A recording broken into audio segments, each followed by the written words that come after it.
pancakes, pizza, pajamas, and the Grinch. That's how young Syrian refugees in Chicago are celebrating the holidays. We're not really sure where that came from, but we've got a lot of requests for pancakes, breakfast for dinner, so we're doing that. The unique winter celebration is part of an after-school program hosted by a local nonprofit 4 times a week. The Syrian Community Network provides hundreds of recently arrived Syrian families with the tools to become self-sufficient in the US. And key to that mission is securing the future of the community's youngest members. These children, if they are successful in school, if they are the next doctors, pharmacists, teachers, lawyers, this will be the success of all of Chicago. At a typical after-school session, educators and volunteers manage 2 stations for the students. One for homework and reading practice, and another for more playful activities such as art and science projects. But today the goal is to make sure the kids have some holiday fun. I immigrated here as a child in 1982, and I remember the feeling of being a stranger at school. Everybody's celebrating a holiday that you're not celebrating, and then you feel left out.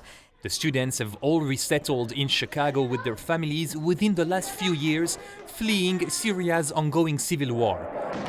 That 9-year war has killed over 500,000 and displaced nearly 13 million people. As a result, a quarter of all global refugees come from Syria. However, the US resettled less than 700 of them in the past 2 years combined, way down from the 15,000 Syrian refugees it welcomed in 2016. That's in line with President Donald Trump's historical cuts to the US refugee resettlement program. Those cuts have led over 100 refugee resettlement offices to close or downsize. But the 5-year-old Syrian Community Network is actually growing. We've grown in staff, we've grown in the size of our space.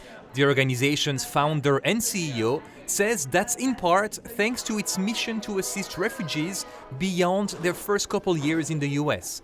To achieve that, the Syrian Community Network offers, among other things, language classes, job training, driver education, rental assistance, and immigration services.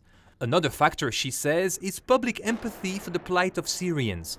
In 2014, the UN called the Syrian refugee crisis the biggest humanitarian emergency of our era. So people are still very sympathetic to Syrian refugees and who are displaced, who have faced this war, and I think that kind of gives us an edge. The organization's education director says her students' desire to be part of a community is a universal feeling. We forget that these students are just like any other students in Chicago. You know, as a parent, I hope that someday my child has a program like this where there's true community. When the other kids get here, they start